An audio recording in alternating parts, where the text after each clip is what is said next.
la sábana, digamos, es importante. Voy a hacer lo posible para que sigan respirando un rato más. Tengo una presentación aproximadamente, espero que me llegue 45 minutos, 50 minutos, ¿está bien? Y después si llega a sobrar algo de tiempo, hablemos algunas preguntas, si no me quedaré un rato ahí conversando. Efectivamente recién hacían el punto. Argentina está en un contexto que lo está afectando fuertemente por las propias debilidades internas del país. Hay una guerra comercial entre China y Estados Unidos que esta semana parece que había llegado a una tregua, todavía ahora están discutiendo si realmente el acuerdo que anunció el sábado Trump con ese tweet tan efusivo era el mejor acuerdo que había conseguido Estados Unidos en muchos años. Bueno, vamos a ver si efectivamente es así. Hay siempre, como es Trump del otro lado, uno nunca sabe si se levanta un día con los patos medio volados y tira todo el acuerdo, ¿no? Pero bueno, da la sensación que habría un poco un principio de acuerdo. Y es importante porque el contexto internacional ha sido muy volátil en los últimos 2 años, sobre todo desde mediados del año pasado. Es decir, ese gráfico que efectivamente parece un electrocardiograma ahí, muestra los ingresos y salidas de capitales de países emergentes. Cuando está por arriba están entrando capitales acá, cuando está por abajo están saliendo capitales acá. Y las salidas más grandes de capitales emergentes se dieron en el mes de mayo del año pasado, en el mes de septiembre-octubre del año pasado y en el mes de agosto de este año. Vamos a las 3 devaluaciones argentinas. El salto de 20 a 30 del año pasado en mayo, el salto de 30 a 40 en septiembre-octubre y el salto de ahora de 60 después de las PASO, ¿no? Quiero decir, evidentemente hay detonantes internos que tienen que ver con los errores del gobierno, los resultados de las elecciones y tantas otras cosas, pero en un contexto en el cual cada vez que hay una salida masiva de capitales externos, nos encuentran algún papel en el cual estamos flojos nosotros acá y nos castigan un poco más fuerte, ¿no? Pero también hubo salidas en Brasil, todo acá al lado son las salidas de capitales de Brasil, para que se den una idea que no es solamente un problema de la Argentina, digamos, las salidas masivas de capitales el año pasado y las salidas masivas de capitales este año, en los últimos 2 meses se le fueron casi 15.000 millones de dólares a Brasil. Pues claro, con una economía más robusta, con 300.000 millones de dólares de reserva, con una moneda más sólida, el dólar en Brasil se fue de 3.70 a 4.15, casi 20. Subió un poquito, no la locura que pasa acá cuando viene una devaluación, pero realmente el impacto es un impacto que pegó también. Las monedas mundiales, acá hay un fenómeno interesante. La incertidumbre de los flujos hizo que fueran a buscar refugio en países que les pagan tasas negativas. Se fueron los flujos masivos de capitales de los países emergentes y se fueron a los países centrales, a los países europeos. La mitad de la tabla esa está pagando tasas negativas. Están viendo ustedes ahí. La tasa negativa, digamos, es un fenómeno que nosotros conocemos muy bien. Yo lo llamo el fenómeno caja de seguridad. Vos cuando pones los dólares en una caja de seguridad, también tenés tasa negativa.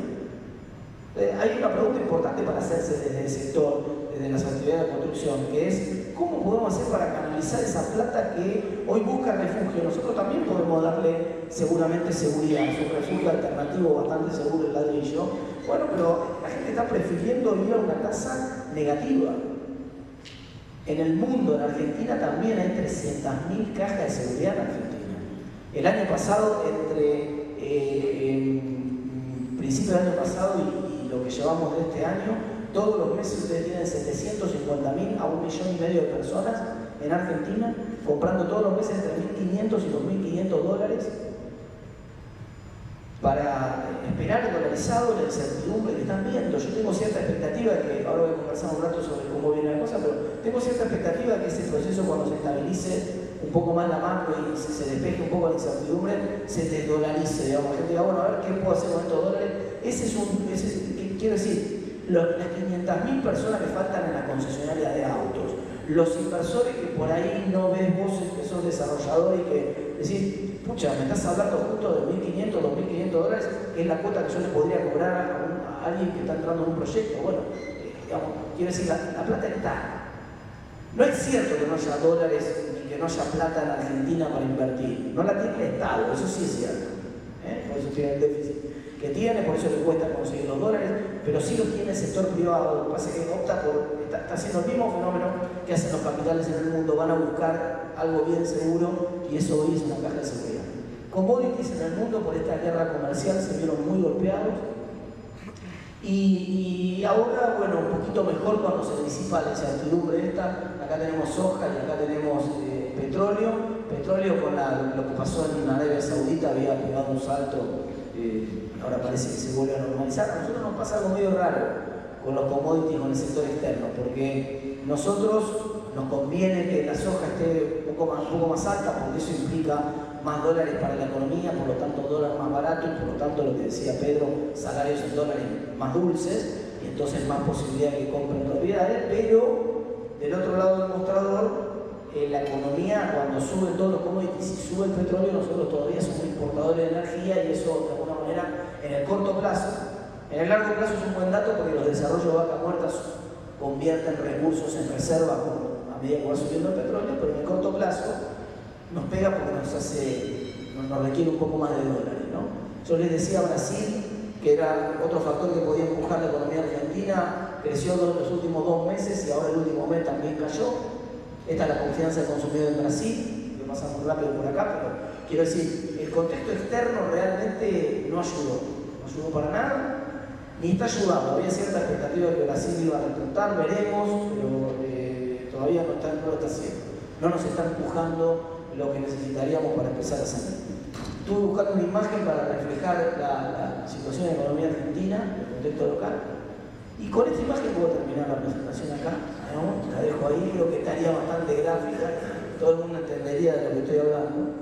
Y no es un chiste, ahora van a ver que en realidad el auto de la montaña rusa tiene una, como analogía, como metáfora, tiene una parte digamos, mala y una buena. La mala es que uno sabe que va a lo turbo, pero eso es real, eso es lo que pasa en Argentina, lo que pasa acá con ustedes. Y la buena es que uno sabe que siempre se puede bajar, digamos, y sale sano y salvo de la montaña rusa. Esto también es importante, digamos. Porque la crisis va a pasar, sabemos que va a pasar. Un poco los reclamos que se venían haciendo desde acá tenían que ver con alguna señal de que no vamos a volver a caer en otra crisis como esta, dentro de 4 o 5 años otra vez. Vamos, no, que vamos a salir, sabemos que vamos a salir. Tardará un poco más, un poco menos, veremos cuánto le costará al próximo gobierno, gane quien gane salir, pero vamos a salir. 2 datos importantes de la economía que tienen que ver, obviamente, son bastante relevantes para el sector. El primero, venía la economía con un dólar. Este es el dólar nominal y este es el dólar real. Lo voy a mirar los dos por distintas razones. Este por el corto plazo y este por el largo plazo.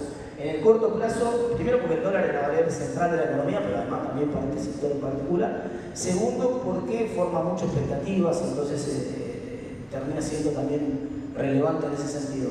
La economía viene oscilando hasta las elecciones en un dólar entre 42 y 44 pesos. Ese era el equilibrio. Normalmente fluctuaba, pero con un dólar de valor de alrededor de 44 pesos promedio, 45. Y en un día pegó el salto con un nuevo equilibrio. Claramente acá también fluctúa, pero fluctúa en torno a un equilibrio 15 pesos más alto. Como tú está claro.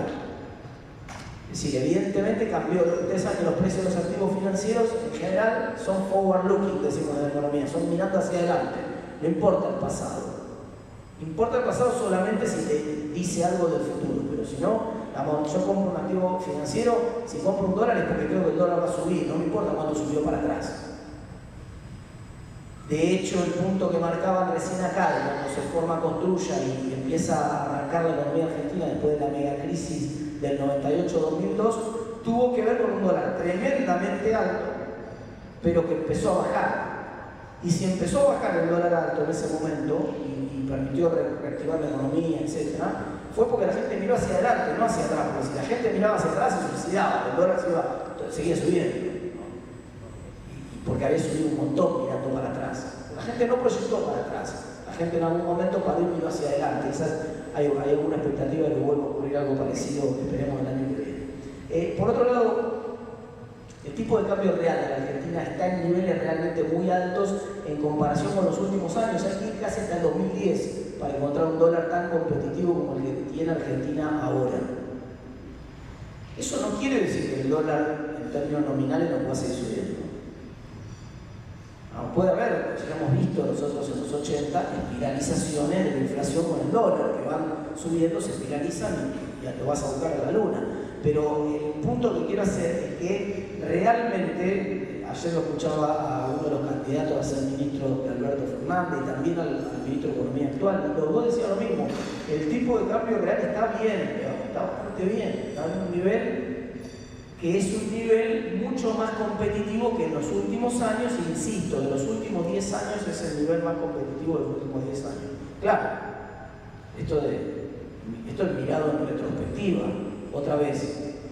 No sabemos cuál va a ser el tipo de cambio real del año que viene porque depende de cuáles sean las condiciones de la economía del año que viene. En una de esas tampoco alcanza con ese dólar si las condiciones no son las condiciones de cierto esfuerzo fiscal que tiene que ver con lo que decía recién y sobre lo cual voy a volver ahora en un rato. En términos de variables financieras, ya saben que el riesgo país también está en niveles que son estratosféricos. Acá, digamos, era uno de los puntos que hacía hablar más temprano. Acceso a crédito a tasas razonables de largo plazo, eso se llama riesgo país. Y eso, digamos, si el riesgo país argentino es 2.000 puntos, quiere decir que Argentina está pagando 20% más de lo que paga cualquier país desarrollado para conseguir crédito, 20% más. Eso quiere decir que ya no tenés crédito. Entonces ahí ya cuando el riesgo país sube 100 o baja 100, da más o menos mínimo.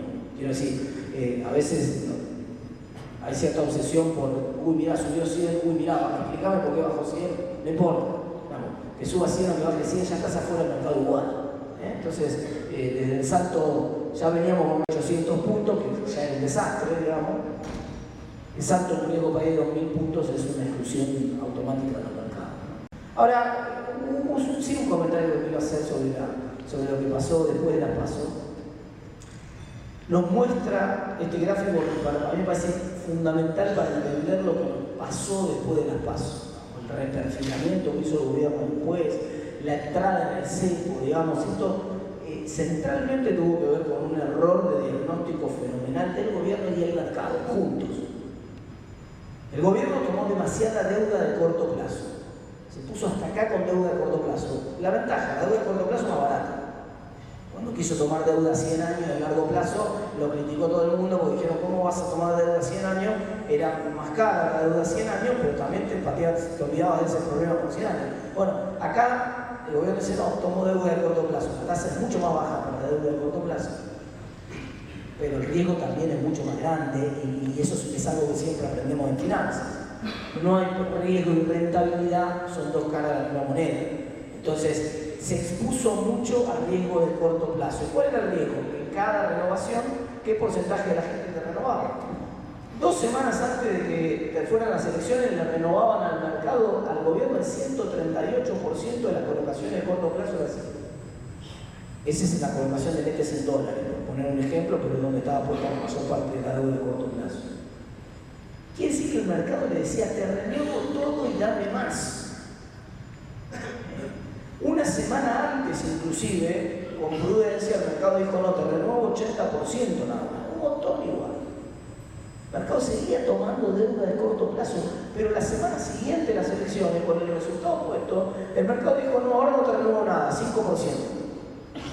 De 138, dame más, a 5%, no, dame los dólares.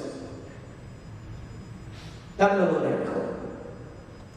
Si en el mercado centralmente ya no quería ningún título que cayera en el vecindario del próximo gobierno, porque no sabía lo que iba a pasar. Entonces dijo, no, dame dólares centralmente, y eso aceleró toda la debacle después, porque el gobierno sacó la cuenta. Encima empezó a acelerarse, después de las elecciones, la salida de depósitos en dólares y la salida de depósitos en pesos, esta caída fuerte acá, que ahora se estabilizó, pero esta caída fuerte acá después de las elecciones, ahí tienen los dos riesgos juntos.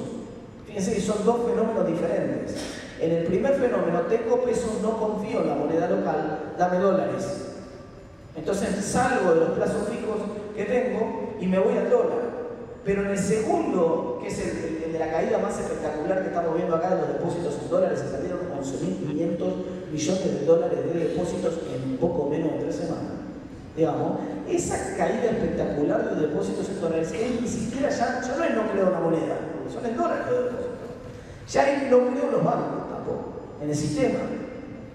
Esto termina mal, la gente empezó a leer, dijo, yo esta película ya la vi acá, Corralito, empezó la palabra que no había que nombrar, ¿vieron? Si hay alguno grabando. Y la gente huyó.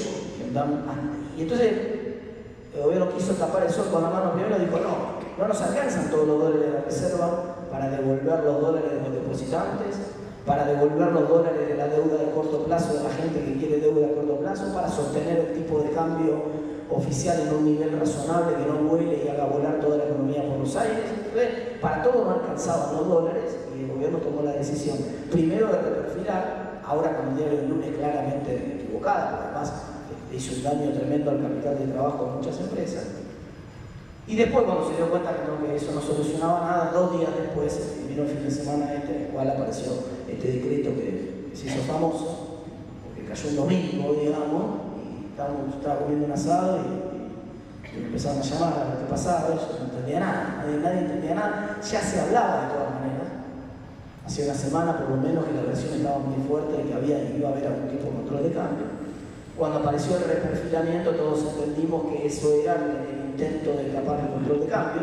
El gobierno no quería hacer lo que había dicho que no iba a hacer jamás, y prácticamente toda la campaña de Macri había sido: qué desastre esto del cepo de Cristina, cómo van a poner un cepo. Bueno, finalmente termina, claro, quedó fagocitado por sus propias palabras. Era muy difícil que él aceptara poner un control de cambio, pero realmente el escenario era desesperante. Los depósitos volaban y no había manera de parar esto de otra manera que no fuera en ese momento con el control de cambio, que fue lo que apareció. Y ese control de cambio, cuando apareció, generó un precio clave a partir de ahora, que es la brecha que existe entre el dólar oficial y el contado con liquidación. Porque, a ver, ¿qué es este control de cambios? En la práctica, el control de cambios es un desdoblamiento cambiario. En la práctica, se llama distinto, se llama control de cambio. Pero en la práctica opera como un desdoblamiento cambiario, porque la mitad de la demanda de dólares la sacaron del mercado oficial. Dijeron: no, acá en el mercado oficial solamente dólares para comercio exterior, más dólares para particulares que quieran atesorar hasta $10.000 por mes, digamos. Ese fue el requisito. Entonces, cualquier empresa, persona jurídica que quiera comprar dólares para otra cosa que no sea comercio exterior, no lo puede hacer. Y cualquier persona física que quiera comprar más de $10.000 tampoco puede. Digamos, cepo mayorista, para llamarlo de alguna manera, pero ese cepo mayorista desdobló los mercados. Che, pero yo soy una empresa, quiero comprar dólares, ningún problema. Andar al mercado de contado con liquidación y comprar los dólares a través del mercado de bonos. Es ineficiente, costoso, etc. Tiene un montón de problemas ese mecanismo, pero funciona, digamos. Y fíjese, tal es así funciona, que en la previa, en los meses previos a que se pone el cepo acá, al día que salta el dólar, y acá se pone, este es el día del salto de las elecciones y acá es el día que empieza el cepo. En los días previos, en los meses previos, es el mismo precio, el precio del contado con liquidación y el precio del dólar mayorista. Había un arbitraje perfecto. Digamos, si vos eras el gerente financiero de una empresa importante, simplemente tenías que conseguir dólares, por ejemplo, para remesar utilidades o para lo que fuera, los compraban normalmente en el mercado mayorista. Y miraba, pero miraba de reojo cuánto estaba el mercado de contado con liquidación, porque si lo podía comprar un poquito más barato por el mecanismo de contado con liquidación, lo compraba por acá, obviamente. Entonces, ese mecanismo de arbitraje impedía que cualquiera de los dos precios fuera diferente del otro, tenía que ser el mismo precio. Hasta que ya no lo dejaron arbitrar más, acá ya no lo dejaron arbitrar más y apareció la diferencia, apareció la brecha. Esta brecha es muy útil a partir de ahora para mirarla por 2 datos. El primero, porque resume los niveles de confianza / desconfianza que hay en la economía. En la medida que haya más desconfianza, más incertidumbre, la brecha más grande. En la medida que haya más expectativa positiva, la brecha más chica. Pero en segundo lugar, porque es un indicador de la presión que tiene el mercado formal y por lo tanto de la posible devaluación futura. Si la brecha es chiquita no pasa nada, pero si la brecha empieza a ser más grande, genera un comportamiento de los importadores y de los exportadores especulativo, en el cual el importador dice: che, adelantemos todo lo que compra que necesitemos, toquemos ahora que conseguimos este dólar de 59 porque no sabemos cuánto va a durar. Se acelera la demanda de dólares en el mercado formal que todavía sigue funcionando. Y los que tienen que vender sus dólares o tienen que liquidar su producción dicen: no, ahora me obligan, encima si llego a exportar, entonces voy a mantener la producción en el he sido bolsa, no la voy a realizar porque esto todavía no sé, capaz que el dólar en 15 días vale 70 o otra cosa. Pero entonces ese mismo comportamiento funciona como una profecía autocumplida, genera una escasez de dólares en el mercado formal que le mete presión al dólar. Piensen, no sé si tengo el gráfico por acá, bueno, voy a hablar un rato de economía real, ahora se lo voy a mostrar en un segundo, tengo el gráfico más adelante, pero piensen que el Banco Central, en la previa, digamos, entre octubre que se lanzó el plan Sandleris y octubre del año pasado y agosto de este año, no vendió un solo dólar para sostener el precio del dólar. De hecho, compró en el mes de enero, porque recuerdan el dólar venía para abajo, entonces tuvo que comprar para que no perforara la banda esa que había puesto, y compró $1.000 millones en el mes de enero. No había vendido un solo dólar. Desde las elecciones del 12 de agosto, el Banco Central empezó a vender sistemáticamente todos los días y además de manera acelerada, por eso el cepo, hasta el cepo $150 millones promedio por día. Después del cepo ahora vende la mitad, 70, 75 millones de dólares por día. Quiero decir, como dijo la Cursa hoy, el control de cambios efectivamente está funcionando, ¿no? Está claro, ¿no? Pero no alcanza. Esto lo digo yo, no lo dijo la Cursa. Digamos, hay mucha incertidumbre sobre lo que va a pasar después, que ahora cuando salimos de la economía real volvemos a esa parte, porque todo el mundo dice, mira, vos no podés vender 60 millones todos los días, o 70 millones todos los días. En algún momento tenés que reconocer que el dólar no vale 60, vale un poco más, o tenés que ajustar un poco más el cepo, o algo va a pasar, pero vos no podés, las reservas son como un chanchito, digamos, el chanchito no se le puede sacar siempre. El chanchito funciona, sacás cuando falta, ponés cuando sobra, y más o menos funciona, si no, no anda así. Ok, algunos datos de economía real, claro, buena parte de los datos de la economía real tienen el problema que nosotros vimos recién en el panel, ¿no? Que uno dice, ya, ¿qué querés que te cuente? ¿Lo que venía pasando hasta antes de las elecciones? ¿Querés que te cuente lo que pasa hoy? ¿Querés que te cuente lo que creo que va a pasar la semana que viene? Cuando estás en el medio de un punto de giro de la economía, de un cambio probablemente de régimen económico, no sabemos cuáles van a ser las reglas, toda esta incertidumbre, obviamente impacta en la actividad. Muy difícil mirar lo que venía ocurriendo en los meses anteriores, no sirve para nada. Quiero decir, cuando uno miraba lo que estaba pasando con la economía, la actividad venía de varios meses consecutivos de caída. En el mes de mayo había tenido crecimiento después de muchos meses de caída. En el mes de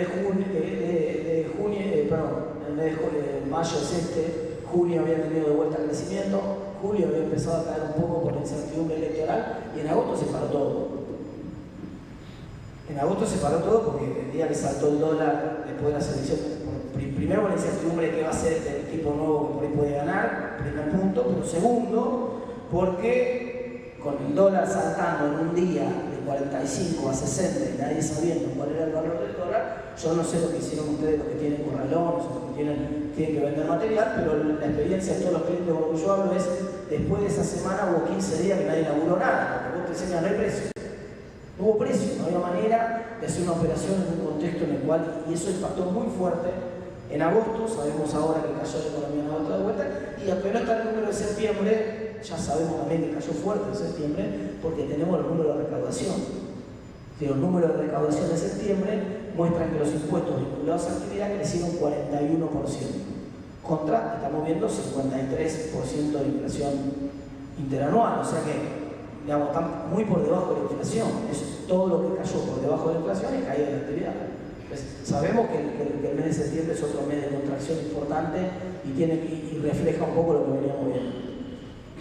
Otro punto de la inflación que es importante hacia adelante. Por otro lado, este es el gráfico del chocolate por la noticia, ¿no? Que les voy a contar los datos de la inflación si ya lo sufren en carne propia y lo conoce todo el mundo perfectamente. Pero yo quiero hacer hincapié en una cosa de este gráfico.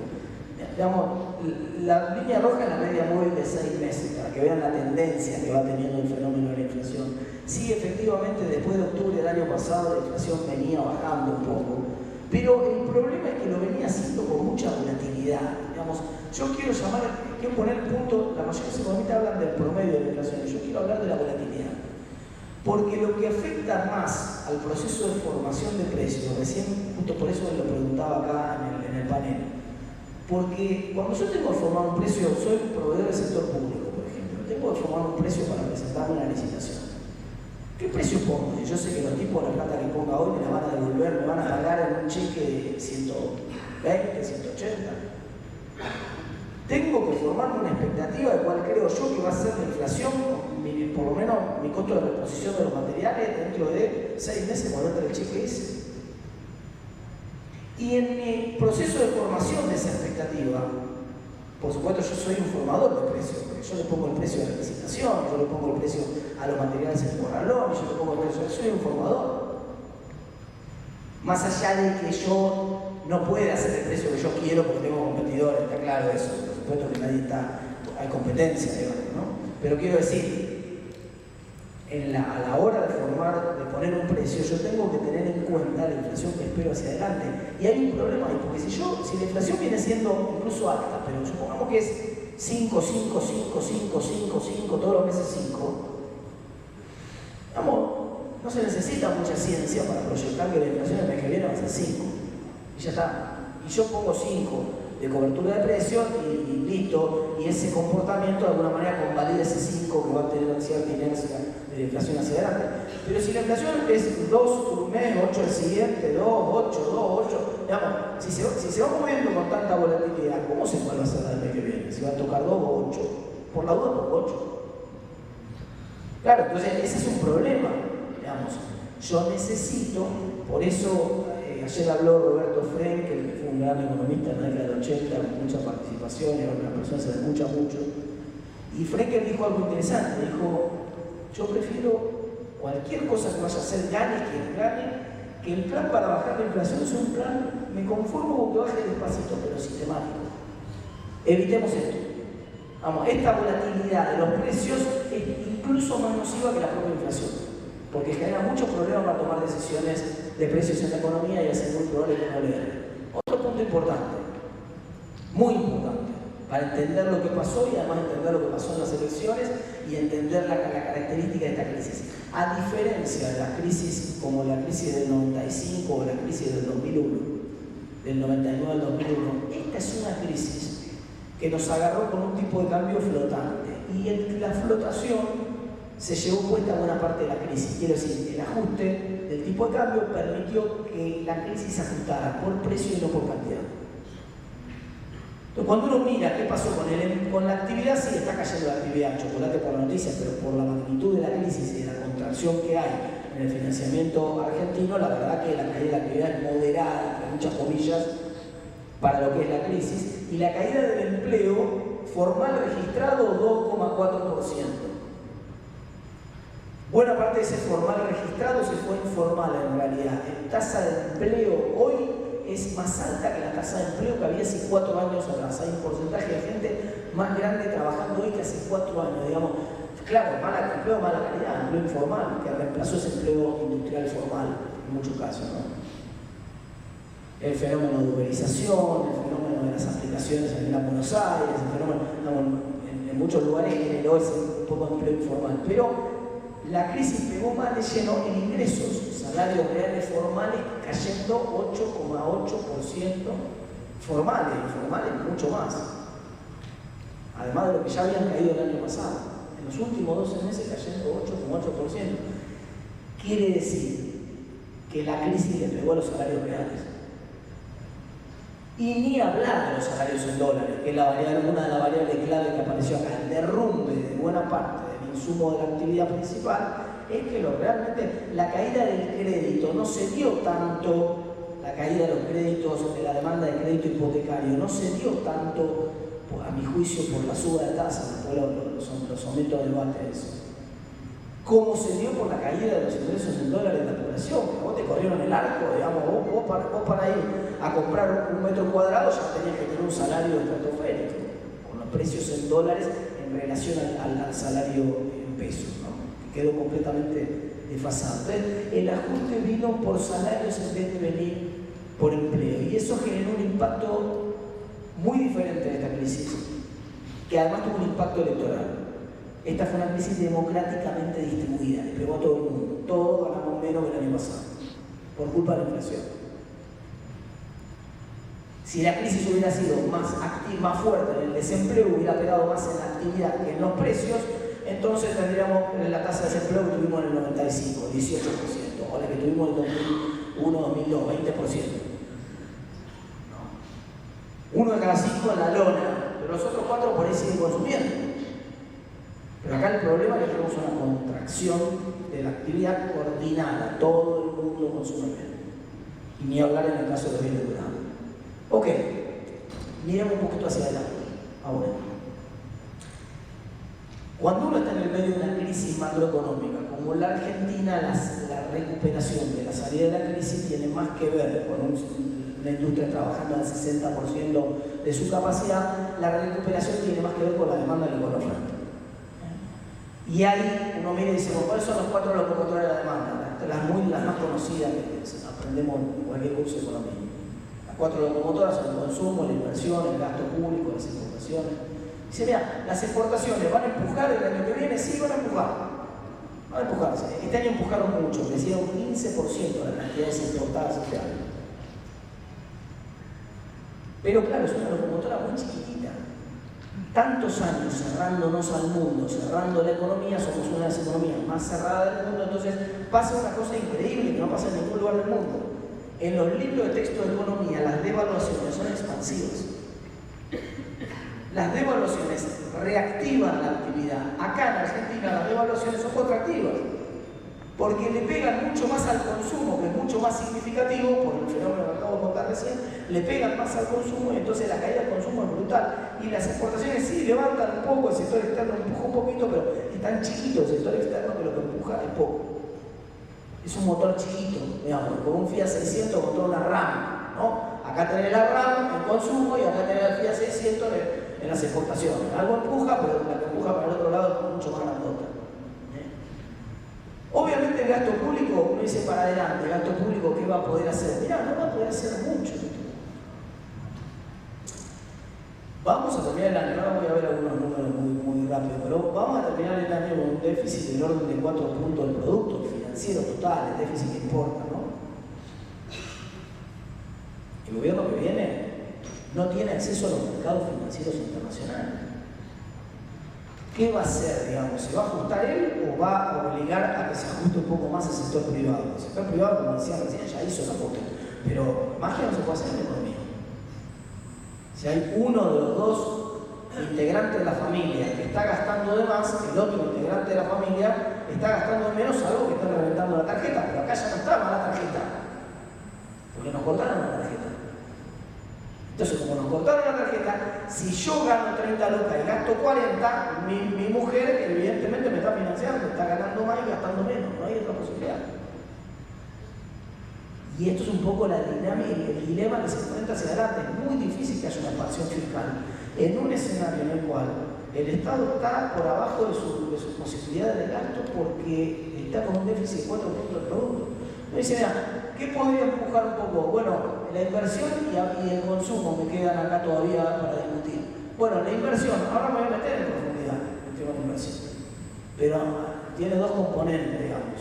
Uno que es la inversión en equipos, hasta que no se despeje la incertidumbre de cuáles van a ser las reglas de juego de la economía el año que viene, y no se despeje la cuestión de la deuda, que puede alterarlo todo, yo no veo que ninguna empresa tome decisiones de inversión importantes el año que viene, hasta por lo menos la mitad del año que viene.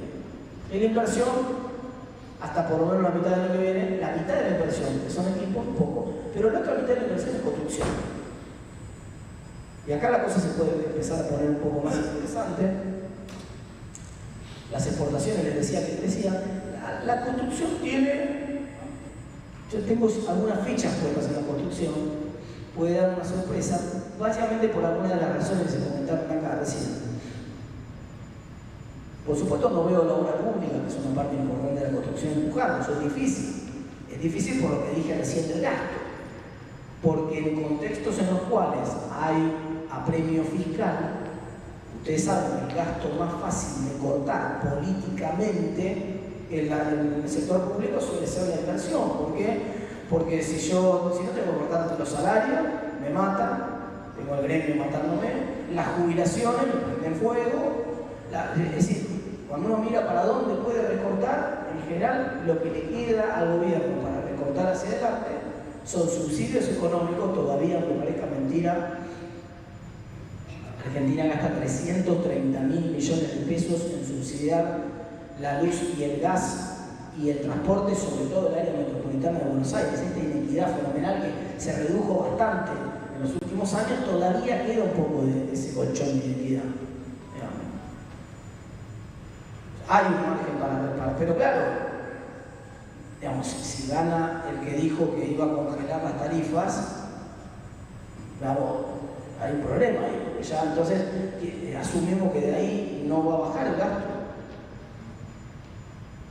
Entonces uno dice, bueno, ¿y qué te queda, digamos? Y bueno, me queda un poco de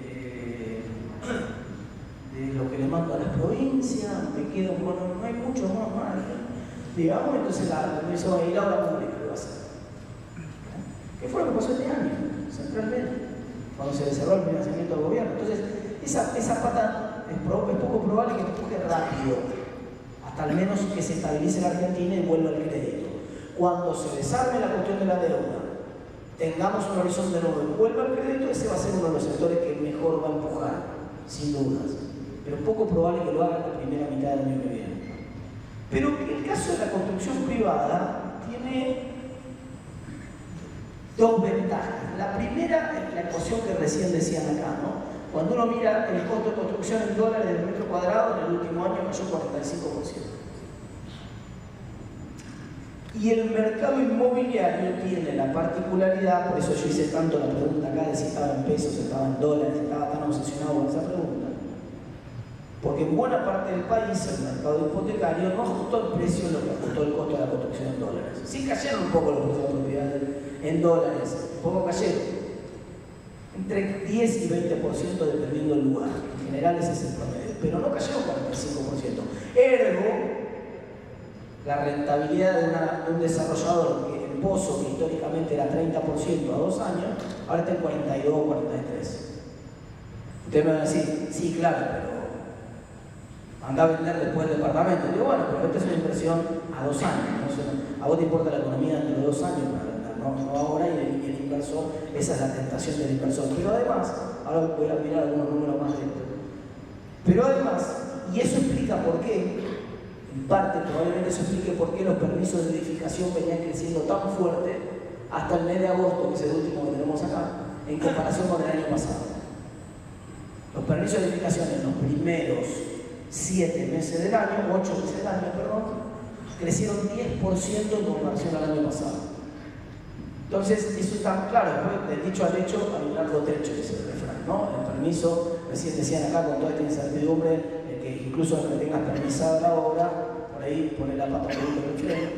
Pero el permiso suele ser un indicador adelantado, unos 6 meses pasa después con la actividad de la construcción. Entonces, bueno, por un lado estaba la recomposición de la rentabilidad para los desarrollos en pozo, muy fuerte como primer indicador, y como segundo punto a favor estaba lo que decíamos recién, la falta de alternativas de inversión que se recrudece con el tema del CEPE. No sabemos qué va a pasar acá después de las elecciones y sobre todo cuando aparezca el nuevo gobierno. Algunas de las versiones que voy a discutir ahora en un ratito tienen que ver con la posibilidad de que ese cepo sea un poco maduro. Y en ese escenario, bueno, todavía si el inversor puede comprar $10.000, es difícil convencerlo. No, vení, metete en un pozo, comprá acá, porque con tanta incertidumbre el tipo dice, claro, primero esperá que se calme todo, déjame seguir comprando dólares, y cuando se calme todo, en todo caso entro con un anticipo más grande, listo. Un tema de timing de la decisión. Por un lado. Pero por el otro lado, si haces el proceso un poco más duro, bueno, entonces va a empezar a entrar en el terreno de la razonabilidad, la opción alternativa del bien sustituto. Quiero comprar dólares, no me dejas por comprar el dólar por derecha, que era el esquema del cepo anterior, entonces me lo compro comprando ladrillo, que es un sustituto del dólar, y de esa manera reactivo un poco la actividad del sector. Esas dos razones me hacen ser un poco más optimista. Cuando uno mira de otra manera, que es el indicador del Banco Central, el indicador del Banco Central mira la línea roja que ustedes ven ahí, es la inversión en construcción. Estamos hablando desde el año 2004 hasta el año 2019. Tenemos los últimos 15 años ahí. Y la línea azul que me interesa a mí es lo que se llama el ratio Q. ¿Qué es ese ratio Q?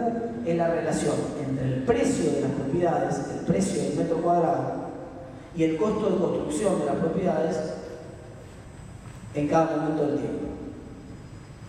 En la medida que ese ratio se pone más arriba, quiere decir que la rentabilidad de construir es más alta. En la medida que ese ratio se pincha, quiere decir que la rentabilidad de construir empieza a ser más baja. Bueno, cuando uno mira los valores que tiene ese ratio acá, realmente están los valores más altos de la serie. Entonces, son varios los elementos que hacen que uno tenga cierta expectativa. Por otro lado, todos los indicadores, acá están de Construya, que es el verde, y todos los otros indicadores como despacho de cemento, que también mostraba Ferranti más temprano, y el indicador sintético de actividad de construcción del INDEC, son efectivamente, como decían ustedes recién, bastante coincidentes. Y todos están contando más o menos esa misma historia. El pico de 2017 se derrumbó hacia mediados del año pasado y había empezado a recuperarse ahora, claro. Había empezado a recuperarse ahora, dicho después de las pasos, como historia antigua, ¿no? Porque vamos a ver ahora cómo viene el escenario después. El consumo, que era el otro que me faltaba, obviamente se derrumbó. Pero ahí voy a hacer un comentario respecto de esto. Si avanza, ahí está. Ahí tengo alguna expectativa, debo ser el único economista que piensa esto, pero tengo alguna expectativa optimista, gane quien gane para el año que viene en ese sentido. ¿Por qué? ¿Por qué? Quiero mostrarles, ese que está ahí es un gráfico que uso mucho en las presentaciones, el índice de confianza del consumidor que elabora la gente de la Universidad de Itela. Es una encuesta, 1.200 casos, representativa de todo el país, que le hacen a la gente de la calle, no es una encuesta de especialistas, de economistas, nada. A la gente común. Le preguntan cómo evalúa su situación personal, económica, la situación de la macroeconomía y su predisposición al consumo de bienes durables, que son autos y casas, construcción, ¿no?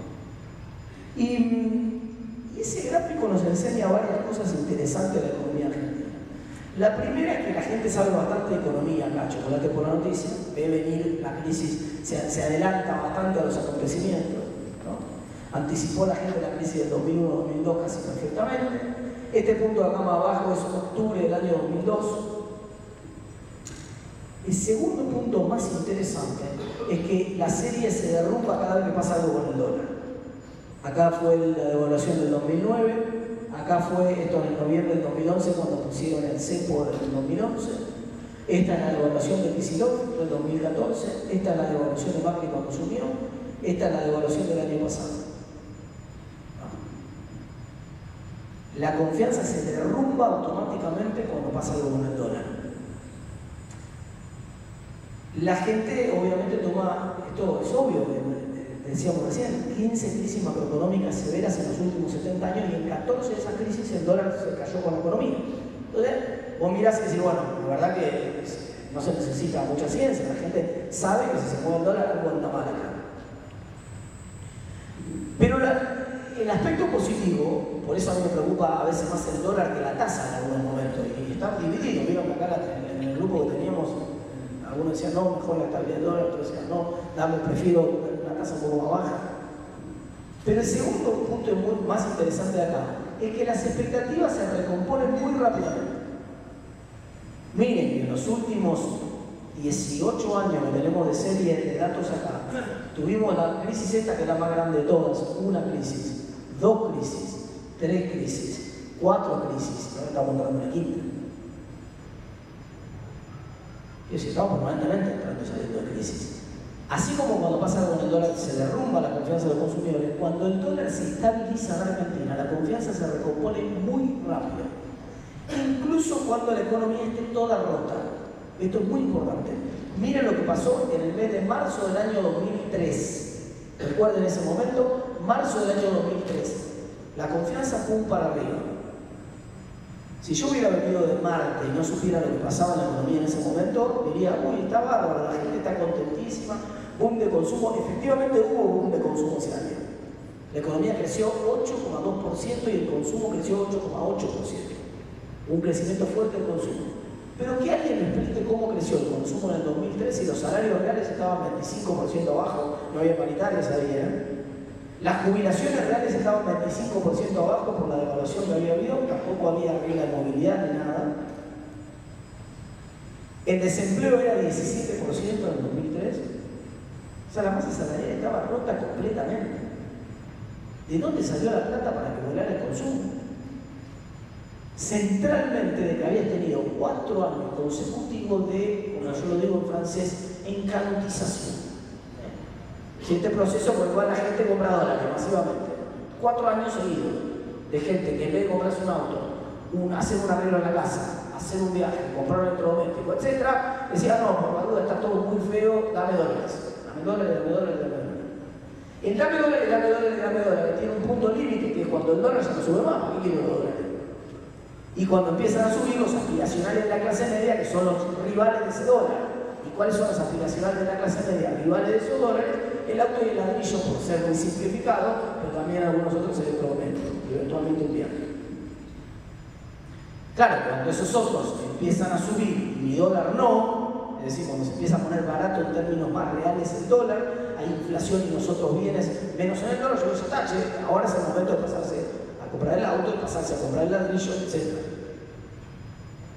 Digamos, si el gobierno que venga, gane quien gane, logra estabilizar el dólar de una manera lo suficientemente convincente, mira lo que voy a decir, no importa el nivel, porque el dólar ese del año 2003 que estabilizó la economía en el 2013 es un dólar, como lo dije, de 90 mangos de hoy. No importa el nivel, importa que la sensación sea que solo el tipo de cambio real puede ir para abajo. Y eso activa automáticamente un mecanismo de desdolarización, ahora al revés, que puede apuntalar el consumo y podemos tener una sorpresa en el consumo si el gobierno logra finalmente estabilizar el dólar. Claro, como si fuera fácil, ¿no? Esa es la pregunta más difícil. Por supuesto, encima hay una correlación enorme entre ese índice de confianza del consumidor que les acabo de mostrar y el resultado electoral del oficialismo desde que se mide esa encuesta del 2001 a la fecha. Esa correlación con esa ecuación que aparece ahí arriba le daba al gobierno, de acuerdo al índice de confianza que había habido, 34 puntos al oficialismo para la elección que pasó, y sacó 33. O sea que el punto central acá, muy claro, es que fue la economía estúpida, como diría Clinton. Fue la economía central, la que explica el mal resultado del gobierno. Y cuando algunos dicen, bueno, ¿qué puede pasar ahora en las nuevas elecciones? La verdad que yo tiendo a pensar que no mucho, que va a pasar más o menos lo mismo que lo que pasó en las PASO. ¿Por qué? Porque la economía, que fue la principal responsable, no mejoró, de hecho está peor que antes de la PASO. Después discutimos si esto fue por culpa de la declaración de Alberto o por culpa de la gestión de Macri, pero está claro que la economía no está mejor. Entonces es difícil pensar que pueda haber un mejor resultado electoral. Ok, las dos grandes preguntas para el año que viene, que son los grandes temas de preocupación.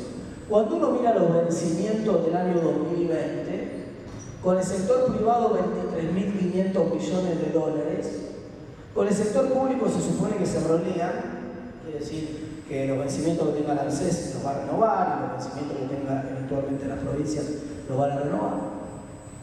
Con Banco Mundial y Fondo Monetario, etc., es muy poco, son 3.000 millones. Es un puchito. Los vencimientos grandes con el fondo son acá, 2022 y 2023. Ahí tenemos casi 20 lucas cada uno de esos 2 años. Pero, quiere decir, si no hubiera sido por la tragedia de que Argentina virtualmente ya entró en reperfilamiento, digamos, el tema con el fondo no hubiera sido tan urgente. Uno hubiera dicho, bueno, puede tardar tiene un par de años de changüí hasta que le caen los vencimientos del fondo. Pero los vencimientos grandes, lo que les quiero mostrar acá, es que entre los 8.000 millones que se reperfilaron que vencían acá y que se patearon para este año, más los 23.500 que vencen acá, más los 3 de organismos internacionales, ahí hay 8 puntos el producto. Para un sector público que va a tener 4 puntos de déficit financiero por los intereses, esto es solamente capital, por los intereses y por el déficit de funcionamiento primario. Entonces, digamos, no hay ninguna economía del mundo que pueda generar un excedente de 12 puntos de producto de un año para el otro. Es imposible, por más ajuste que haga. Eso obliga a que gane quien gane, lo primero que tiene que hacer es sentarse con el Fondo Monetario Internacional, hacer un acuerdo urgente lo más rápido que sea posible. Acá el timing es la clave. Acá el timing es la clave. Y recién una vez que hizo el acuerdo con el Fondo Monetario Internacional puede reperfilar con los privados, abrir el famoso reperfilamiento con los privados. Necesita esta ley de Congreso que la va a sacar sin ningún problema, sospecho. Y va a ser el reperfilamiento con privados. Si todo esto ocurre en los primeros 5 o 6 meses del año, puede ser que esta película termine bien. Puede ser que esta película termine bien. Si no llega a serlo en los primeros 5 o 6 meses del año, va a entrar en una moratoria unilateral. Como le decían algunos recién acá. No va a poder pagar. Va a tener que decir, bueno, mira, la plata que tenía para pagar no la tengo. El problema es que no le sobra ni siquiera, porque creo que eras vos que hiciste el comentario de bueno, que use la plata esa para... No, es que no le sobra plata. La discusión es cuánto le falta. Pero está claro que es muy probable que entre en un reperfilamiento. Una cosa muy importante de estos vencimientos. Más de la mitad de los vencimientos del año que viene son en pesos. Y el 80% jurisdicción local, incluso lo que son en dólares. Esos son dos datos claves. Porque cuanto más tarde en cerrar el acuerdo con el fondo y el reperfilamiento, la plata que me falte va a salir y esto tiene que ver, perdón, pero quiero mostrar esto de acá, esto tiene que ver con la preocupación que hay sobre las reservas ahora, porque la plata para pagar todos los vencimientos del año que viene, hasta que yo consiga reperfilar, para no entrar en un default antes de conseguir reperfilar, va a salir o de las reservas o de la emisión monetaria. Lo que sea en pesos se emitirá, lo que sea en dólares se pagará con reservas. De ahí que si yo fuera Alberto Fernández, lo que yo le pediría a Macri que después de las elecciones no venda $1 más de reservas. Hoy les conté, viene vendiendo. Estas son las ventas de reservas, como yo les conté antes de las elecciones, nada, pero después de las elecciones la línea roja es una media móvil de 5 días para ver lo que venía pasando cada semana. Se aceleró acá fue cuando se puso el cepo finalmente, se desaceleró bastante después, pero se acercan las elecciones y se empieza a acelerar de vuelta. Y cuando pasen las elecciones es muy probable que, a menos que exista una serie de definiciones muy claras del nuevo presidente, porque finalmente el nuevo presidente va a tener que tomar, acá se habló recién de la potencialidad de la cordillera, pero vos en el mismo espacio donde tenés a Rioja, que quiere hacer un queso gruyere de la cordillera como su plan de minería, lo tenés a Pino Solanas ahora que te dice, no, minería no, fracking tampoco. Entonces, bueno, mirá, algunos de los dos le van a decir no, y rápido. Y rápido, va a tener que ser una definición rápida de eso, de saber cuál va a ser el esquema hacia adelante en ese sentido. Ahora, finalmente, si yo soy Macri, le voy a decir, mirá, yo no voy a dejar que el ajuste, si hay más demanda de dólares, el ajuste vaya por el precio del dólar. Más devaluación, digamos. Porque si yo no vendo reservas, yo estoy vendiendo reservas todos los días. Estoy vendiendo 70, 75 millones de dólares todos los días y después de las elecciones es probable que haya un poco más de presión. Yo no voy a dejar de vender dólares. Yo no me voy a ir con $1 de 80 para hacer todo el trabajo sucio para que vos llegues con $1 de 80 después y se agardee. Porque todo para abajo, el dólar. Mirá, disculpame. En el medio, ayer un poco lo desestimó el propio ministro de Economía, veremos qué ocurre, pero en el medio algunos pensábamos que podía haber una solución salomónica, ¿no? Con un acuerdo político en el medio para la transición, podría haber una solución salomónica. Bueno, ni devaluación, ni venta de reservas, un poco más de cero. No, pero una de las tres cosas, si hay presión sobre el mercado de cambio, va a ocurrir. Es inexorable. Y eso le pone un poco el límite de lo que puede hacer el gobierno a partir del año que viene. Un último punto que quiero hacer para cerrar, y si tengo algún minuto abro alguna pregunta. Hay una posibilidad de que el gobierno, el Estado, mejor dicho, evite un ajuste fiscal profundo el año que viene o trasladárselo al sector privado. de alguna manera yo lo llamo la fuga hacia adelante, o la solución de salir hacia adelante, por arriba de la caja, que es que el gobierno logre convencer, y este es un objetivo que tenía tanto este gobierno como eventualmente el grupo de Alberto Fernández. Los dos dicen lo mismo. Los dos cuando hablan dicen, no, acá no hay un problema de liquidez, quiero decir, no hay un problema de solvencia, hay un problema de liquidez. Hay un problema de liquidez. Es como cuando te vienen a cobrar el alquiler y vos le decís, mira, me entra un cheque mañana. Esperá, acá está el cheque, lo tengo.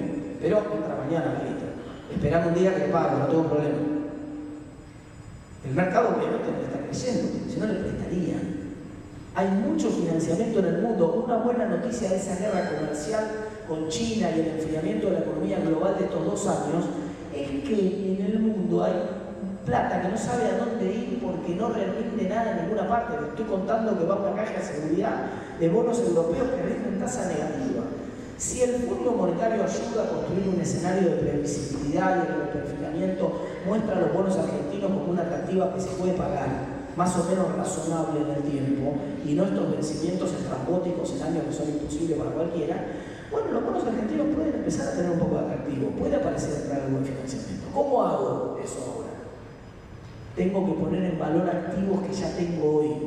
¿Qué tengo? Las reservas minerales, las reservas de hidrocarburos, el famoso vaca muerta, los monos, ahora algunos están hablando también, el litio, eventualmente inversiones del agro, energías renovables, etc.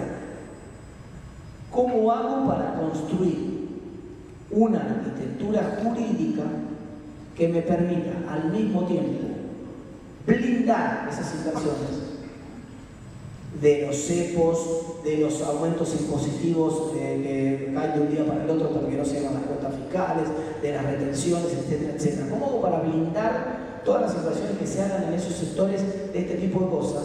Porque ya les cuento, amor, ya que estamos en los sectores que estaban volando y creciendo mucho de vaca muerta, no se están haciendo inversiones nuevas ahora, se frenó todo con el congelamiento del precio del combustible, con los congelamientos de los contratos. O sea que hay que hacer una arquitectura jurídica hacia adelante que dé previsibilidad, que permita volver a recuperar el ritmo de inversiones que veníamos teniendo en vaca muerta, en sectores energéticos, etc. Y lo segundo es cómo hago para traer esa rentabilidad futura al presente. Y esos son instrumentos financieros. ¿Cómo hago para crear un instrumento financiero? Por ejemplo, un bono atado a regalías, por decir una idea para que entiendan de lo que estoy hablando. Entonces, ¿cómo hago para convencer a los inversores de que les conviene invertir acá? De que no va a pasar nada, pase lo que pase, les offshorizo las inversiones. Vos entras plata, no te hagas ningún problema. Lo que vos vendas de gas, petróleo, minerales en Argentina, no tenés ni siquiera obligación de entrar a los países, lo depositas en una cuenta del exterior, solamente entras al país lo que le corresponde al Estado, los impuestos, lo que tenés que pagar, los salarios que tenés que pagar, etcétera, etcétera. Una forma, no estoy diciendo que vaya a ser estrictamente así, tengo obviamente cierta información de que el principal grupo que está trabajando con Alberto Fernández está pensando en esta línea, por eso se lo cuento, no es un delirio mío. Solamente si esa línea sale bien, podría la Argentina evitar un ajuste mayúsculo el año que viene. Si no sale bien, la discusión va a ser cuál de los dos sectores va a ser el ajuste. Si lo va a hacer el sector público o si lo va a terminar haciendo otra vez más, un poco más el sector privado. Esa es la duda que va a quedar. Muchas gracias.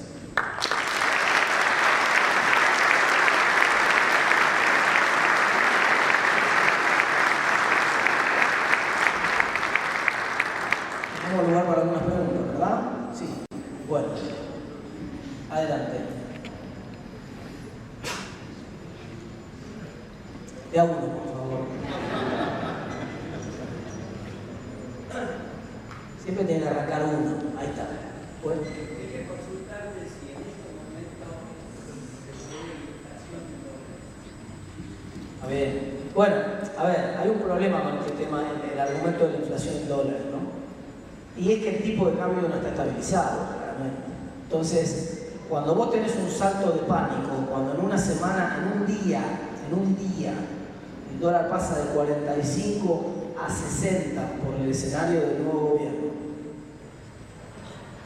digamos, lo más probable es que eso sea overshooting, lo llamamos en economía, o sea, una sobrereacción de pánico del momento del mercado, pues si se normaliza después la economía, ese salto del dólar no puede ser. El dólar, el tipo de cambio real de equilibrio va a empezar a ajustar un poquito hacia abajo. Y que el tipo de cambio real de equilibrio ajuste hacia abajo quiere decir inflación en dólares. O sea, quiere decir que la inflación es mayor de lo que aumenta el dólar. O sea, la inflación en dólares está diciendo vos. Eso es absolutamente normal. Por eso yo decía más temprano, conversando con alguno cuando me estaba tomando un café, le decía, el problema central de Argentina es que la devaluación es el mecanismo que usamos para resolver los problemas que la política fracasa en resolver. Lo que no puede hacer la política creando consensos, lo termina siendo una devaluación cada tanto. Pero esas devaluaciones son transitorias. Vos no podés ganar competitividad de manera artificial. Sí, lo podés hacer, devaluaste, listo. Licuaste los salarios de la mitad de la población, más de la mitad de la población, de buena parte de la población. Hiciste puré los salarios reales. Ok, ahora de golpe sos competitivo. Eso no es sostenible. Lo que va a empezar a pasar es que vas a empezar a tener presión de las paritarias para empezar a recomponer esos salarios. Es decir, va a empezar todo un círculo en el cual ese recorrido que vos ganaste en un saque, lo vas a empezar a perder. Digamos. Lo único que podría evitar eso, hoy se ve muy difícil, sería que el sector público empezara a tener superávits y que con esos superávits empezara a comprar dólares para sostener el tipo de cambio real alto y constituyera un fondo anticíclico, por ejemplo. Eso podría ocurrir, sería un golazo en media cancha, pero acabamos de ver un panorama que está muy lejos de eso. Acabamos de ver un panorama de un gobierno que tiene que renovar 8 puntos de PBI de deuda el año que viene y no sabemos cómo va a ser, y de un gobierno que tiene 4 puntos de déficit fiscal y que estamos diciendo que si no renueva rápido y no acuerda con los acreedores y se le abre el financiamiento y logra convencer al mundo de que tiene activos que valen mucho, va a tener que hacer un ajuste público o privado.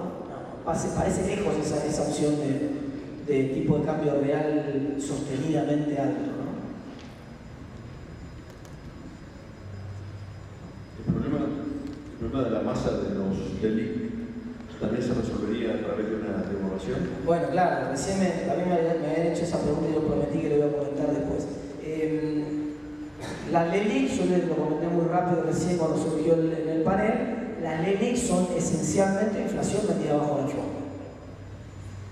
La buena noticia, todos los países del mundo que bajaron la inflación en los últimos 30 años en el mundo, son 35 países para ser más precisos, todos tuvieron algún tipo de pasivo remunerado monetario de este estilo de la autoridad monetaria.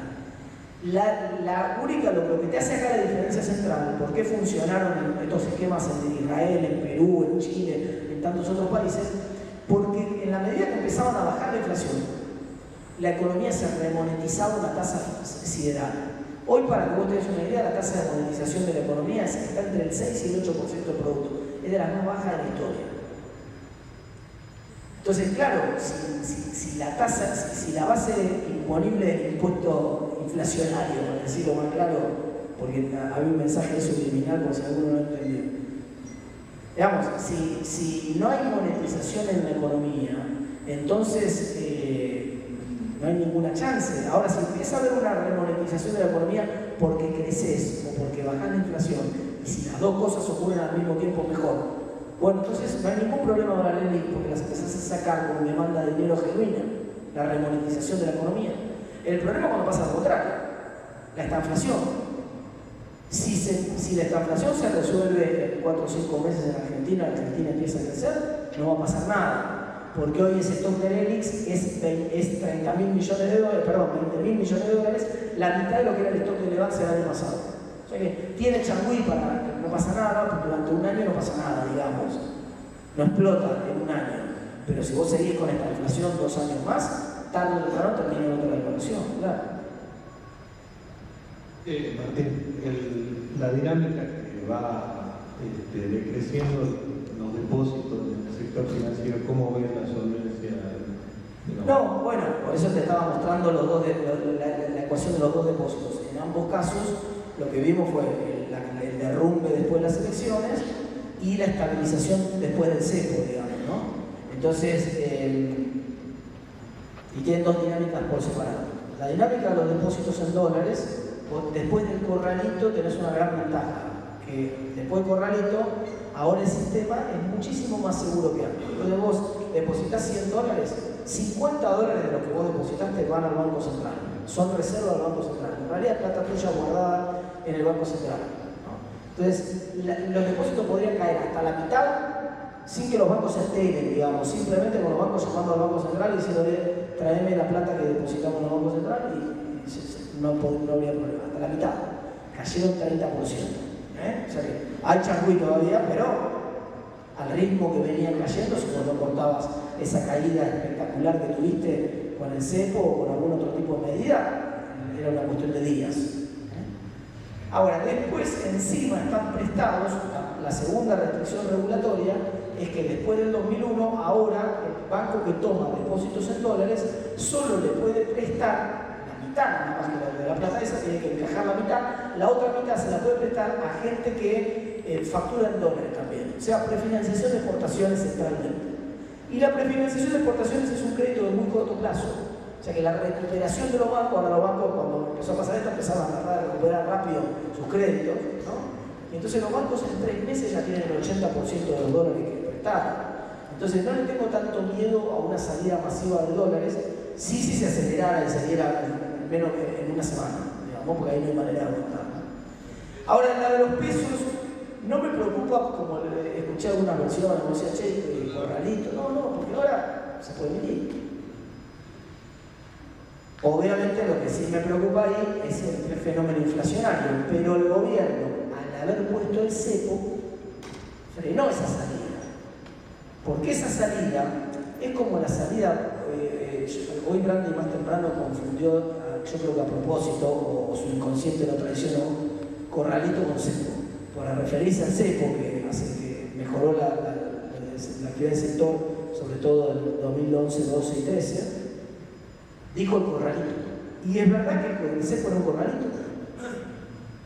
Porque el corralito, en esencia, ¿qué buscaba evitar? Buscaba evitar que vos sacaras los pesos que tenías y compraras dólares. Si vos querías con tu plata comprarte un auto, no podías hacer sin ningún problema una casa, no había ningún problema hacer una transferencia, nadie se quedaba con tu plata. Puedes hacer lo que quisieras. Lo único que no podías hacer con tu plata, lo único que no podías hacer con tu plata cuando se puso el corralito en 2001, era comprar dólares. Y el cepo centralmente hace exactamente el mismo efecto. O sea, el cepo lo único que te dice es hacer lo que quieras con la plata, menos comprar dólares. Entonces, al poner el cepo, eso desarma el incentivo de deshacerse de los pesos, porque vos decís, bueno, si la gente se deshace masivamente de los pesos, eso permite un poco más de emisión, y eso al mismo tiempo hace que, en este escenario que yo discutía recién, hay que financiar la mitad de los vencimientos del año que viene, son en pesos, dije yo. Eso va a hacer que hasta que vos consigas el acuerdo del perfilamiento, los vencimientos que te vayan cayendo, los que son en dólares dije reserva, los que son en pesos dije emisión, centralmente. Y vos me decís, ¿y por qué eso no va a generar una hiperinflación? Porque te voy a cerrar más el cepo. Porque te voy a cerrar más el cepo, no te vas a poder ir al dólar rápidamente, a lo sumo va a generar un dólar paralelo más alto, mayor brecha con el dólar paralelo, sí, claro. Pero no tengo miedo de esa salida de depósito, por esto que te estoy contando. Hola, buenas, acá. No te veo, levantá la mano. Tu izquierda. Ahora sí. Buenas noches. Te acabo de escuchar que no te preocupaba la posibilidad de esta que se puede emitir. No, me preocupa un montón. No dije que no me preocupaba. Me preocupa un montón. Lo que te quiero decir es que con el cepo mediante hay una llave de paso para cerrar. Es como si vos me decís, estoy laburando en la cocina con un caño. ¿Me preocupa que se me pinche el caño? Sí, claro que me preocupa que se me pinche el caño. Pero hasta hace un mes atrás no había llave de paso para votar. Ahora hay una llave de paso. Bien, y te preocupaba el aspecto inflacionario que tiene la emisión. Mi pregunta es esta. Si es correcto que el atraso real de salario está en el 17%, puede ser que tengo terminado este año, 19%, el atraso real del salario. Sí, ese número. Ese número, correcto. Como 2 años. Ahora, ¿cuál es la alternativa en el aspecto de la emisión para poder equilibrar esa pérdida de poder adquisitivo sin que genere necesariamente la inflación? Es decir, se están faltando pesos a la gente le está faltando peso, un 20% de lo que debería, ¿por qué esa emisión, que entiendo yo llegaría a un punto de equilibrio para consumo y demanda y satisfacción de necesidades, necesariamente deba o tenga que ir a una inflación? Y después te pregunto... Está bien, vamos primero con esta, que es bastante, ya es bastante compleja para tratarla por separado. La caída de los salarios que acabamos de ver en Argentina es un fenómeno de precios relativos. Sí. Centralmente, vos habías visto el fenómeno inverso. Habías visto que cuando abundaban los dólares, el dólar era barato en Argentina y entonces los salarios reales eran altos. Salarios reales quiere decir salarios relativos a los otros bienes de la economía. Los salarios estaban más altos que el resto de los bienes de la economía. Son salarios reales altos. Cuando se acaban los dólares en la economía, el dólar pega el salto y por lo tanto los salarios reales quedan por debajo del resto de los precios de la economía, porque todos los precios que están asociados directa o indirectamente al dólar suben más de lo que suben los salarios. Esto fue lo que pasó en el último año y medio. Entonces, eso es un ajuste de precios relativos inherente a que no tenés más dólares en la economía. Se te acabó la abundancia de dólares que primero tenías por la super soja y después tuviste por el endeudamiento. Y los dos se acabaron. Entonces, como esos dos fenómenos se acabaron, vas a ir a un escenario de salario real más bajo, inexorablemente. Pretender volver a los niveles de salarios reales que tenías con el dólar barato es imposible. ¿Es deseable? Sí, claro. Pero la única forma de recuperar salarios reales es con mejora de productividad, con mejora de competitividad real de la economía. No podés compensarla con la emisión. No, porque cuando vos generes emisión, lo que vas a hacer, a ver, para ponerlo más claro, a vos te quedó acá el resto de los precios de la economía y donde tengo el micrófono los salarios. Estos son los dos niveles. Ahora queda así. Antes estaba así, hasta mediados del año pasado. Con el cambio de precios relativos se hizo así. Subieron más los precios del resto de la economía que los salarios. Y quedaron atrás los salarios, este 15-17% que decíamos recién. Si vos inyectás pesos en la economía a mansalva y no hay demanda de esos pesos del otro lado, entonces lo que va a pasar es que todos los precios van a subir. No que artificialmente va a producirse este recambio otra vez, ¿entendés?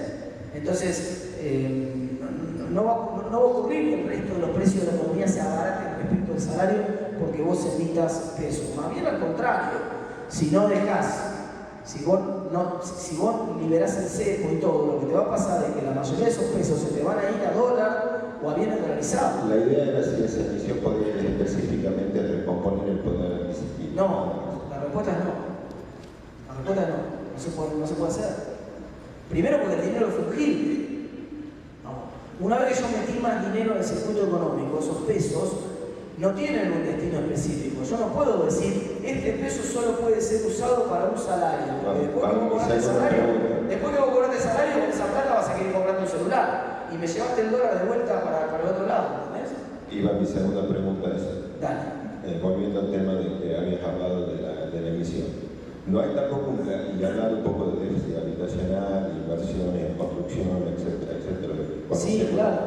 Bueno, justamente. ¿Hay alguna alternativa o posibilidad prevé el Estado del país, no soy economista, de que esa emisión pueda ser administrada por el Tesoro Nacional para específicamente obras de vivienda, infraestructura, que no se vuelque al mercado financiero que te pueda correr dólares, que te pueda correr una LELIC o a lo que fuera? Es decir, una X cantidad de emisión monetaria, ya que el Estado lo puede hacer, que vaya a ser administrada por el Tesoro Nacional, a través del cual pueda destinar esos fondos emitidos a cosas específicas.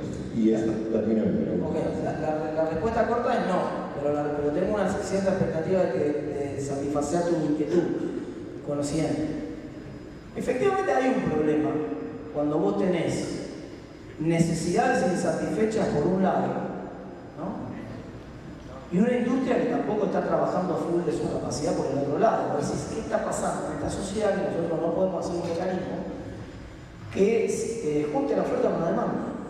Algo está fallando en la sociedad, evidentemente. Y vos pusiste un caso de un sector particular, claramente está infradesarrollado. Si vos tenés un déficit habitacional por lo menos de 2 millones de viviendas. Entonces, evidentemente, Tenés una manera de conectar esas dos cosas, que no es la emisión. Ahora, puede haber miles de instrumentos alternativos para conectar esas dos cosas. Por ejemplo,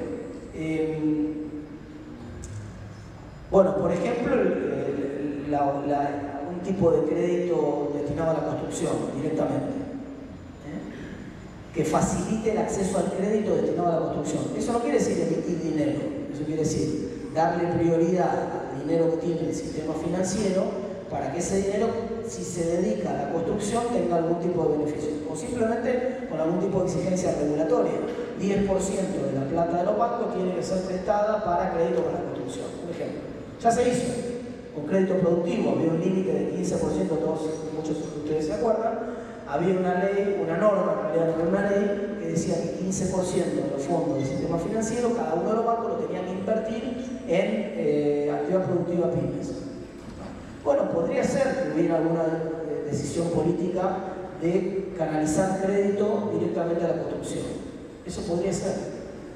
También podría ser que hubiera alguna decisión política de poner en valor jurídicamente activos que hoy están en un terreno dudoso. Hoy comentaban el tema de los terrenos que tienen problemas de papeles, etc., y que podrían destrabar. Hay mucha gente que tiene activos. Dice, yo acá tengo el activo. Podría usar este activo para construir. Pues yo tengo valor, yo me puedo sumar a un proyecto de inversión con un lote que tengo, este lote que lo puedo poner, mirá el activo que tengo. Y tengo un montón de gente, de empresas acá que tienen activos para poner en eso. Podríamos contarlos en una mesa y desarrollar un proyecto inmobiliario. Si el activo que vos tenés no vale nada. ¿Por qué? Porque no tenés flojo de papeles.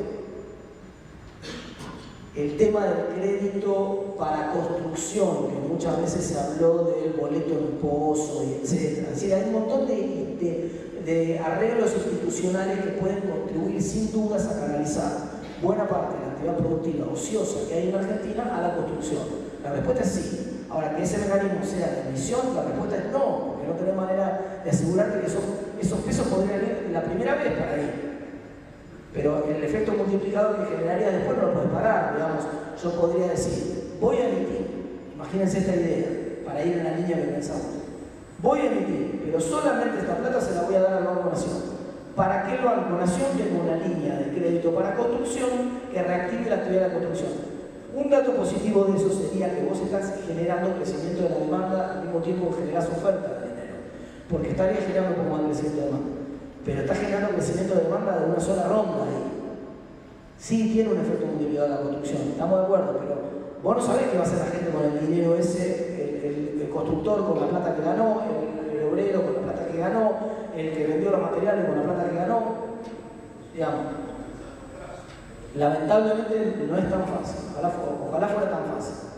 Ahora, que sí puede haber instrumentos de crédito dirigidos para el sector, yo creo que sí, es una solución posible y es probable que haya, además, es muy probable que haya algún tipo, por las cosas que sé que están trabajando, es muy probable que haya algún tipo de línea de crédito preferencial para la construcción, de nuevo Procrear, llamarlo de alguna, para ponerle un nombre que todos entendamos lo que estamos hablando. Es muy probable que haya una línea de esas. No creo que esa línea sea con costo fiscal del Estado directamente. Más bien lo veo como una regulación bancaria. Entonces, si yo te pongo un ejemplo, para que entendamos un poco la discusión que volví acá con la ley. Yo tengo una manera de contener esa plata que tengo hoy en la ley. La mejor manera que tendría de contenerla es que se reactive la actividad económica y los bancos, en vez de prestarle al Banco Central, se den vuelta y le presten a una persona privada que quiere invertir. Pero tendrían que prestarle a esa misma tasa, y esa misma tasa parece demasiado alta para un privado. Entonces, no hay ningún privado que quiera tomar con esa tasa.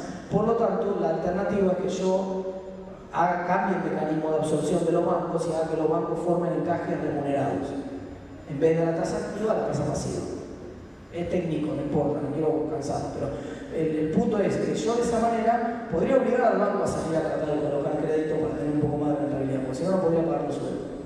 Y sí, ya me sé, es la última pregunta porque me dicen que tengo que cerrar. Entonces, ese mecanismo podría hacer que los bancos tuvieran el interés de colocar la actividad productiva, por ejemplo, en la construcción. Vamos, hay formas de dinamizar la actividad. No es la forma simplemente emitir. Y el dinero fungible, cuando uno lo emita, no va solamente a un solo lugar, ese es el problema. Muchas gracias, señores.